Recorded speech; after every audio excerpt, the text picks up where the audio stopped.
Good evening, ladies and gentlemen, and thank you for joining us on this auspicious day of Friday the 13th of August 2021, where we roll out this pilot series of our CPK online bulletin. Welcome, my name is Sefusani, and I will be your host throughout the program.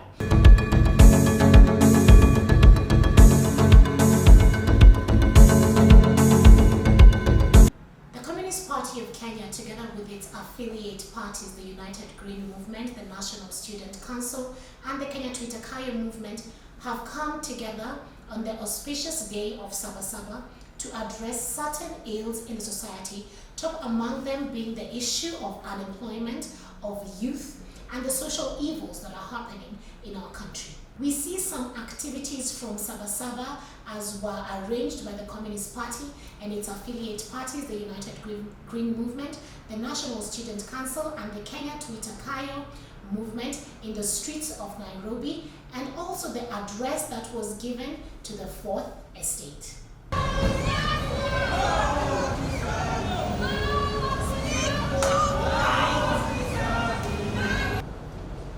We are President Uhuru Kenyatta and the former Prime Minister Raila Odinga is the state, and the state is President Uhuru Kenyatta and the former Prime Minister Raila Omole Odinga.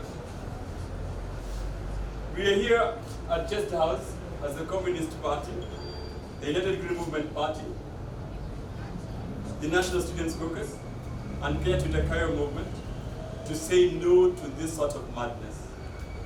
It is a cup we shall not drink from. We are here to start a march to the fourth liberation of Kenya. Now, if the people they choose in government are going contrary to what they were chosen to do, then they don't have any legitimacy. So that is why I continue to say that the Jubilee administration and his so-called brother, Mr. Odinga and Kenyatta, are leading a dictatorship because they have declared a war against the poor people who elected them in power instead of serving them. If you live in a country where elections are for fools, then this is what it is. So we are two situations that we need to deal with. Do we want to go to another bad election in 2022? It's a choice Kenyans have to make. Do we want to boycott a bad election? It is a choice Kenyans need to make. I think the government of Kenya, they have taken back our resources, the local resources. When you went to Nyanza or the western region, we used to have the sugarcane industries and the fishing industries. When you go to Mombasa, we used to have port, Mombasa port. But nowadays, the cartels have taken all these resources back to the certain people, individual people. Kitu kubwa sana ambacho kinatuathiri kama wanawake ni taasubi ya kiume ambayo tunaita patriarchy, lakini pia sana sana issue ya class ambapo tuko na grassroots women who have absolutely nothing, and we have other people who have accumulated so much wealth and they live in so much abundance. So I stand here today to represent the women folk of this country and to ask for a liberation, that we will march until all women are free. On the 28th of July 2021, Justice Roslyn E. Aburili, sitting at Siaya High Court, made a judgment that threatens the constitutional rights of Kenyan citizens, particularly with regard to fulfilling Article 33 on the right to freedom of expression, and further jeopardizes the ability of Kenyans to ensure that state officers uphold the national values and principles of governance, as well as the integrity standards as stipulated under Articles 10 and Chapter 6 of the Kenyan Constitution, respectively. The defamation suit was filed by the GEM Member of Parliament, Mr. Elisha Odhiambo, against Mr. Bukangesa Omole, who is the Vice Chairman of the Communist Party of Kenya, after Mr. Buka Omole pointed out brazen theft of the NGCDF funds in GEM constituency.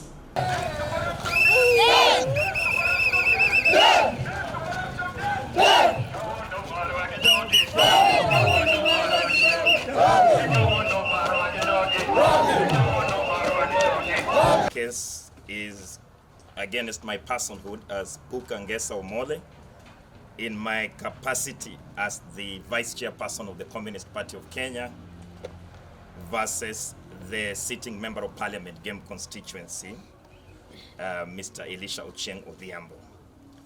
And now, just to give a brief background, is that I am the opposition leader in Game, and that means the Communist Party of Kenya, under my leadership, needs to oversight, public expenditure, and even to highlight issues to do with corruption and mismanagement of public resources. So that is actually my duty as the opposition in Game. So where we are here in court today is that there has been a big, initiative to pile pressure on the Communist Party of Kenya, and also to pile pressure on my personhood as Buka Ngesa Omole to try and withdraw the cases that we have presented before EACC that touches on the Game CDF mismanagement. One of those initiatives that have been put forward is canvassing, people trying to come to me and also to send emissaries to try and negotiate that those are actually things that should be sorted between myself and the Mr. Elisha Ochieng Odhiambo. Another initiative was, of course, to use violence, and finally was to press defamation cases against myself. And today what we want to tell the residents of Siaya and Kenya, that we will not bow down. We will not negotiate with people who are actually facing criminal or anti-corruption or graft charges. If they will want to apologize, then they should apologize to the people of Game. But ourselves, whether they press libel or defamation charges, then we will not be cowed down to negotiate with them. This case is between Elisha and the people of Game constituency. When a person is given power or elected as a leader, you're given a mandate by the people to take care of them and their public resources. So gross misappropriation of funds, corruption, and this case that we're seeing here is actually the people of Game constituency against Elisha. And we want to challenge our judiciary to see them give a ruling that is for the people of Game. In a series of events at the coastal region of Kenya, which started in Voi and a united front being formed with certain political parties at the coast, there were some activities in Mombasa that followed on the day of Nane Nane, which is the 8th of August 2021. This day marks a year before the national elections are held in Kenya. And the Communist Party of Kenya, together with other affiliate parties like the United Green Movement, the National Student Council, and the Kenya Twitter Kaya movement, came together to give a State of the Nation address that touched on the following key issues. The issue of land sometimes is discussed without acknowledging that every time we elect a president, they come out of office more landed than they were before they went in. So Kenya has had 4 presidents who between them own 1 million acres of arable land in a country whose arable land is very dismal. So we want to challenge Kenyans that as they go to the 2022 elections, not to elect another landlord, because each time you elect a landlord, they take more land away from you. So the Moi, Kibaki, and Kenyatta families own 1 million acres in the country, and I challenge members of the media to interact with the land register so that we go into a 2022 election in which we are saying we will elect somebody who has not grabbed our land or who is not going to grab more of our land. That is the reason we are talking about land this morning, this day, on this 99. When we look at the current situation in Kenya today, there is a lot of degeneration in our social amenities, in our economic ability. When we look at the leadership today, we are not happy. And that is why we are here to offer an alternative leadership. Because power hates a vacuum. And as it is in Kenya, there is a vacuum today. And we have come up as the leaders of today to offer leadership to the people of Kenya and to offer a liberation for all of us. That is why we are here today and we are here now.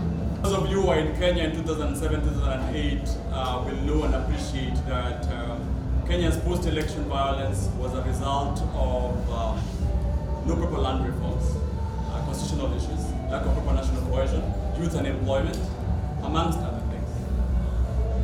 The people who are in power today, who are the landlords, who think we are tenants in this country, want to keep us in a rat race where we chase mirage. They constantly promise us things that they hope we cannot reach, whereas part of the Agenda 4 items that Kofi Annan said must be resolved, should be resolved, must be resolved now and in the future are issues of land reforms. We can connect the land issue at the coast and also the activities that are taking place, particularly in Laikipia, where we have big ranches that have removed the local people. Actually, the pasture is out. And you can remember a few cows were shot there a few months ago. So the issue of land has been documented and we don't lack materials around it. I think members of the press know of the Ndumu land report. You know of the TGRC land report. So we know the Kregler land report. So all we need to do, if we have goodwill of people in power, is to implement those issues. And then on the constitutional issue of land, even though there is a 3-tier land, but the national and the community land should take precedence in terms of defending the people. Look at Taita Taveta, for example, where you have 90% of the county is under wildlife and big landlords there. So that is what I wanted to join in the struggles in Laikipia and other land issues in Kenya. Tukisema masuala ya ardhi siku zote, hata baada ya research ya 2007 na 2008 na vita vya 2007, 2008 baada ya kura za wakati huo ama mwaka huo, tuliona kwamba moja kati ya yale mambo ambayo yalikuwa ni muhimu sana, ambao ni mambo ambayo yalikuwa ni donda sugu kwa wakati huo, ilikuwa ni ardhi. Na mpaka sasa swala lile la ardhi halijaweza kutatuliwa. Lakini ndani ya miaka 4 au 8 ya serikali ya Jubilee, tumeona kwamba swala hili limezidi kumea ama kuwa donda sugu, kwa sababu kumejengwa barabara za SGR. Watu wametolewa kwenye makazi yao, nyumba zao zimebomolewa, wameondolewa kwenye ardhi zao zenye walikuwa nazo, wameahidiwa watalipwa fidia, hakuna mtu amelipwa hata dururu, wanahangaika. In a series of events at the coastal region of Kenya which started in Voi and a united front being formed with certain political parties at the coast. Watu wanasema tribal wakati vyama vyote vinajulikana vimetoka wapi. Ukiongea leo habari ya Western utasema Ford Kenya, utasema Sivia Amani Coalition, ukizungumzia habari ya Nyanza utazungumzia Raila Odinga, ukizungumzia habari ya Jubilee utazungumzia Central, ukizungumzia habari ya William Ruto utajua anazungumzia wapi. So hiyo issue ya tribalism isije tu tukiwa pwani. Lakini ikiwa kwingine sio tribalism. This must stop. We have to speak the truth that the political mobilization around Raila Amolo Odinga has been to bring tribal leaders. And that is the truth. If he goes to the coast people, he build a tribal leader. He goes to Luya Nation, he build a tribal leader. He goes to Kisii, he builds a tribal leader. So he does not have any moral authority to question tribal reorganization of this country. The second thing is that the coastal people have followed that path before. The coastal people have voted Raila before. They have defended Raila's ideas before. Now the coastal people know that the champions of removing the Mombasa port from Mombasa to Huko, Naivasha, he has been part and parcel. We also know that he has brought handshake politics that has benefited nothing from the people of the coast region. So in fact, this is a direct confrontation to tribal politics that is reorganizing us on issues of the coastal people, like CD that has organized us here. CD has been at the forefront of fighting for the land issue in the coastal region. And the people who are coming to just broker the, you know, grand bulk movement, the grand bulk, the part of the port that has been privatized.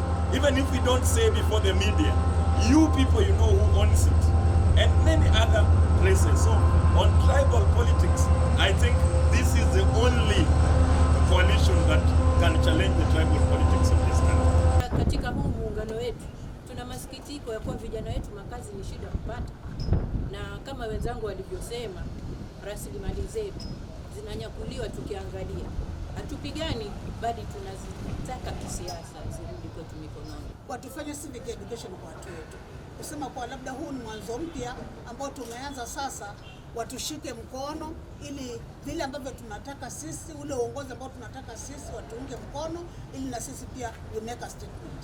Thank you, ladies and gentlemen, for joining us on this inaugural and pilot series of our CPK online.